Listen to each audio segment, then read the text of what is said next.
Learn about another voice and culture of Taiwan with We Love Hakka. 现在就让我们一起加入客家风情，大家来讲客家吧。There are 5 main dialects of Hakka: Shushan, Hailu, Dabu, Raoping, and Jiaoan. Hailing from Jiangzhou, China, the Jiaoan dialect is spoken by the Hakka people who reside in Shiluo of Yunlin County. Due to the fact that Minnan language is more prominent, there was a fear that the Jiaoan dialect would be lost. To save the Jiaoan culture and language, the locals organized the Yunlin Jiaoan Hakka Cultural Festival.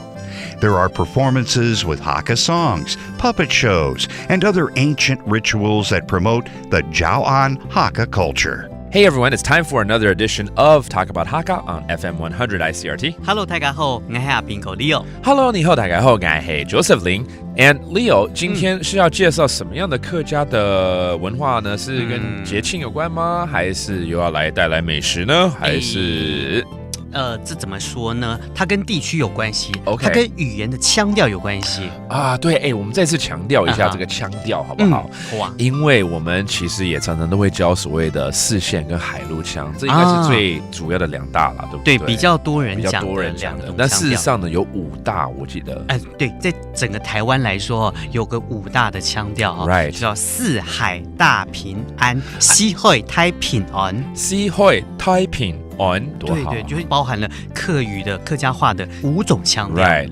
Taking the first word or words from each of the dialects, you create that phrase. But why are we talking about this? 为什么讲这么多？是要介绍什么呢？好，我们今天要去云林客家早安文化节。云林，这是云林咯。对。哈嘎就是客家，然后早安，对，就是我们刚刚讲到5种腔调里头的其中一种。对，就叫做早安嘛。嘿，对 ，Yeah， 就是四海大平安的安啦。OK， 安啦，安啦。这个是什么样的节庆吗？就是一个文化节。文化节。文化节。文化节 ，That's a cultural festival going on。这活动呢，主要是在3个乡镇来轮流举行，所以的时间会比较长一点。Oh, so this is a festival for a particular dialect in the Hakka culture, the Zaoan dialect, that's going on for almost the entire month of September. And so if you want to learn more about the dialect and its culture, you can go check it out in Yunlin County.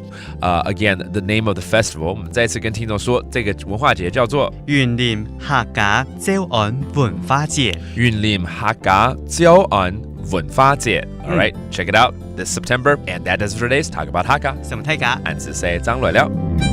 客家风情由客家委员会监制。We Love Hakka has been brought to you by the Hakka Affairs Council.